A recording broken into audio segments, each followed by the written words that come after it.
아버님이 180억을 자녀분에게 증여를 먼저 살아생전에 증여를 해주시고 나머지 180억은 이제 아내분에게 증여를 했을 경우에는 둘 다 제로가 되고 이 아내분이 또 본인의 그 180억의 그 상속 증여를 할 수 있는 분을 사용을 해서 또 자녀분에게 180억을 주게 되면 결국적으로는 그 한 세대 내에서 360억까지 해당되는 증여세를 제로로 만들어서 나의 이제 밑에 세대에게 부가 이전이 될 수가 있고요.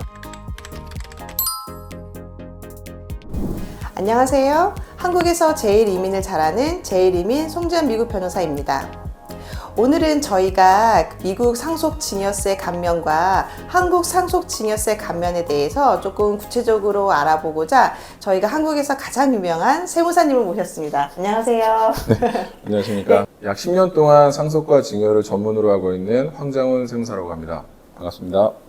저희 손님분들이 가장 이제 그 관심을 가지고 있는 것이 상속증여세율을 이제 어떻게 좀 감면을 받을 수 있을까, 여기에 대해서 굉장히 조금 궁금해 하시는 분들이 굉장히 많으세요. 그래서 저희가 이제 다른 유튜브에서도 여기에 관련해 가지고 이제 저희가 좀 촬영을 하곤 했는데, 손님들이 한국 분이시기 때문에 가장 궁금해 하는 것이 이제 영주권을 받아서 미국으로 가서 이제 상속증여에 대한 이제 혜택을 받을 경우와 내가 그렇지 못하고 한국에서 이제 상속증여를 했을 경우에 내가 내야 되는 어떤 그런 세금적인 측면에 대해서 좀 구체적으로 숫자로 이제 좀 비교를 좀 많이 하시고 싶어 하시더라고요. 미국 같은 경우에는 이제 굉장히 사실 좀 복잡한데 제가 간단하게 설명을 드리자 그러면, 부모님 한 분이 내가 평생 동안 자녀에게 상속이나 증여를 약 13.6 밀리언까지, 이게 지금 환율을 계산해 보면 거의 180억이 나올 거예요. 만약에 부모님 중에 한 분이 180억, 그 다음에 또 한 분이 180억 이렇게 증여를 하실 수 있다고 하면, 부부 두 분이서 자녀분에게 총 주실 수 있는 금액은 360억 정도가 상속과 증여를 합해서 세율이 모두 면제가 되기 때문에 여기에 대한 세금이 제로가 될 수가 있고요. 이건 제가 러프하게 말씀을 드려서 그런 건데, 부부들끼리는 무제한 상속 증여가 가능합니다. 아버님이 180억을 자녀분에게 증여를 먼저 살아생전에 증여를 해주시고 나머지 180억은 이제 아내분에게 증여를 했을 경우에는 둘 다 제로가 되고 이 아내분이 또 본인의 그 180억의 그 상속 증여를 할 수 있는 분을 사용을 해서 또 자녀분에게 180억을 주게 되면 결국적으로는 그 한 세대 내에서 360억까지 해당되는 증여세를 제로로 만들어서 나의 이제 밑에 세대에게 부가 이전이 될 수가 있고요. 제가 러프하게 말씀드려서 그런데 이게 이제 최소입니다. 최소. 네, 그래서 이거 말고도 1년 동안 매년 이제 신고를 하고서도 각각 자녀분 1인에게 주실 수 있는 또 금액이 있어요. 그래서 그렇기 때문에 빨리빨리 이제 증여를 이제 시작을 하시게 되면 이거는 10년이면 곱하기 10배, 뭐 20년이면 곱하기 20배가 되기 때문에 요게 이제 플러스 알파로 자녀분에게 상속이나 증여를 할 수 있는 부분이 있습니다. 상속은 네. 일단 주는 사람 기준으로 그 사람이 총 얼마를 가지고 있었는지를 산정한 다음에 네. 그 다음에 거기에 맞는 세금을 계산하고 실제 납부는 돌아가신 분이 낼 수는 없으니까 당연히 상속인 분들이 나눠서 내는 것 뿐이고요. 일단은 상속은 주는 분 기준으로 계산되고 증여는 받는 분 기준으로 계산되고 있습니다. 그쵸. 그래서 미국도 이게 달라요. 180억이라고 얘기를 하는 거는 이제 그 성인 한 명이 모든 사람을 다 포함해서 줄 수 있는 그 금액을 얘기를 해요. 그러니까 내가 첫째 자녀에게 180억, 둘째 자녀에게 180억을 증여를 할 때 증여세가 면제가 된다가 아니라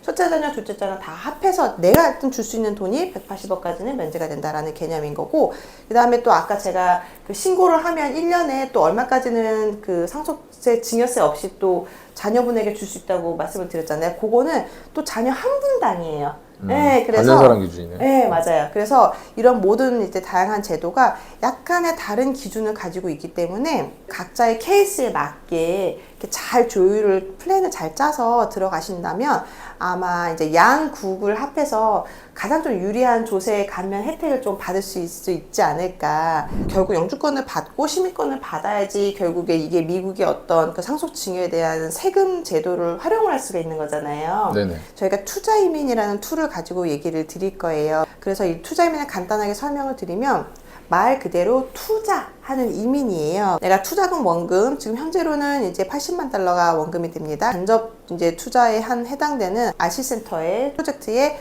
80만 달러를 그 투자금 빌려줄 테니까 투자금이기 때문에 나중에 원금 플러스 이자까지 붙여서 상환을 해줘요. 결국엔 이게 부동산 PF가 되는데 어떤 그 부동산을 크게 일으켜서 공사를 하고 그럼 그 공사를 하면 인부들을 고용해야 되잖아요. 그렇게 되면 이제 잡을 만들게 되고 그 지역사회 커뮤니티의 어떤 경제를 활성화시키기 때문에 그 대가로 그 RC센터를 통해서 이민국이 이제 영주권을 주게 되는 거거든요. 그렇기 때문에 이거는 불법적인 자금만 아니게 되면 즉 자금 출처에 대한 소명만 하게 되면은 어떠한 조건 없이 뭐 남자든 여자든 나이가 많든 나이가 적든 신청자로 이제 들어가게 되면서 영주권을 받을 수 있는 카테고리 중에 하나예요. 투자이민을 내가 차용을 해가지고 미국으로 간다 이렇게 얘기를 했을 적에 크게 보면 두 가지 케이스를 볼 수 있을 것 같아요. 만 21세 자녀가 기준이 되는데 만 21세 미만의 미혼 자녀일 때까지는 부모님에게 어떤 소속되어 있는 디펜던트 자녀라고 보기 때문에 예를 들어서 아버님이 주 신청자로서 투자이민을 신청을 한다 그러면은 법적인 배우자인 어머님과 만 21세 미만의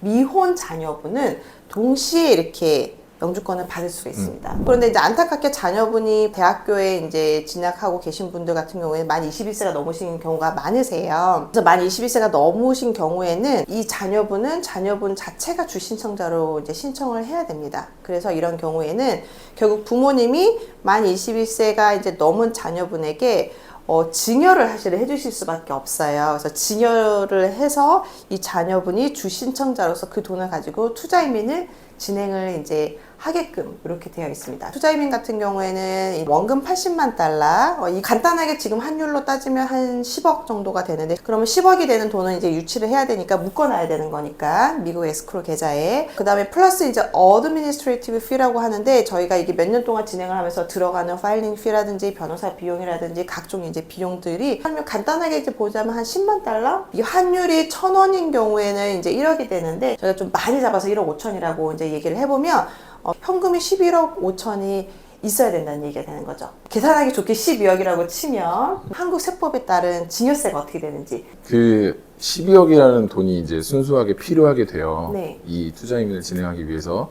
근데 이제 문제는 12억을 받게 되면 세금을 내야 되잖아요. 그쵸. 그거에 대해서. 네. 그래서 또 다시 12억이 부족하게 되겠죠. 그러면 내야 될 세금을 감안해서 세전 얼마를 줘야 되는지 계산을 해보면요.